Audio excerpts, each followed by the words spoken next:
क्या आप जानते हैं पृथ्वी, जो हमारा नीला ग्रह है और जिस पर हम जीवित हैं, लगभग 4.6 अरब साल से ब्रह्मांड में मौजूद है। 4.6 अरब साल पहले एक विशाल हाइड्रोजन गैस का बादल प्रारंभिक सौर मंडल के स्थान पर गुरुत्वाकर्षण संकुचन शुरू करता है और यह प्रक्रिया लगभग 1000 से 2 करोड़ साल तक चलती है। इसके बाद घूमती हुई सामग्री का अधिकांश भाग केंद्र में एकत्रित हो गया, जिससे सूर्य का निर्माण हुआ, जबकि बाकी की सामग्री सूर्य के चारों ओर घूमने लगी, धीरे धीरे टकराकर छोटे पत्थरों में इकट्ठा होने लगी। ये पत्थर आपस में टकराकर ग्रहों, उपग्रहों और उल्काओं का निर्माण करते हैं और अन्य सौर मंडल के छोटे खगोलीय पिंडों के साथ पृथ्वी ऐसे ही एक वातावरण में मिलकर बनी। उस समय पृथ्वी की सतह लावे से ढकी हुई थी, जैसे एक गर्म आग का गोला जिसकी सतह का तापमान 100 डिग्री सेल्सियस तक पहुंच गया।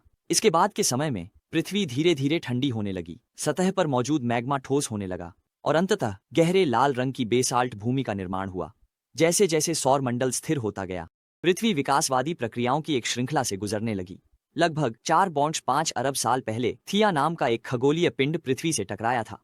इस टक्कर से पृथ्वी की एक परत सीधे ऊपर उठ गई, जिससे बड़ी मात्रा में मलबा उत्पन्न हुआ, जो चंद्रमा के प्रभाव से उत्पन्न हुआ था, और पृथ्वी ने थिया के द्रव्यमान का कुछ हिस्सा भी अवशोषित कर लिया। और इस टक्कर के माध्यम से पृथ्वी की अपनी घूर्णन गति तेज हो गई। घूर्णन का समय केवल 6 घंटे था।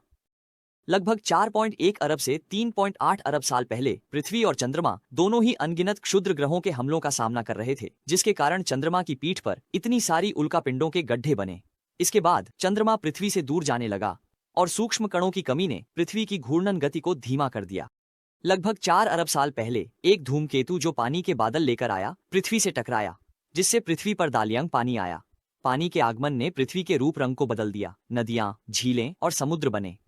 इस समय पृथ्वी ने जीवन के विकास को बनाए रखने के लिए झात एकमात्र वातावरण प्रदान किया। लगभग 305 अरब साल पहले पृथ्वी पर पहला एकल कोशिका वाला जीवन उभरा और इसके बाद बैक्टीरिया और शैवाल का विकास हुआ।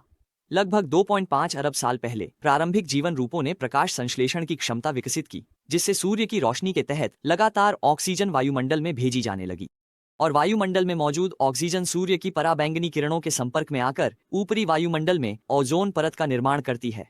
पृथ्वी की भूमि जीवन के लिए उपयुक्त हो जाती है और जीवन भूमि पर फैलने लगता है।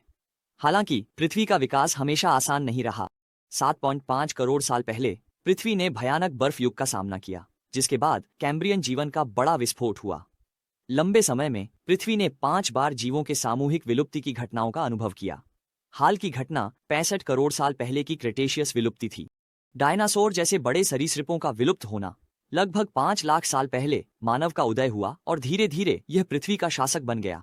लेकिन मानव गतिविधियों ने पृथ्वी के पर्यावरण पर भी बड़ा प्रभाव डाला, जिससे गंभीर अस्तित्व संकट उत्पन्न हुआ।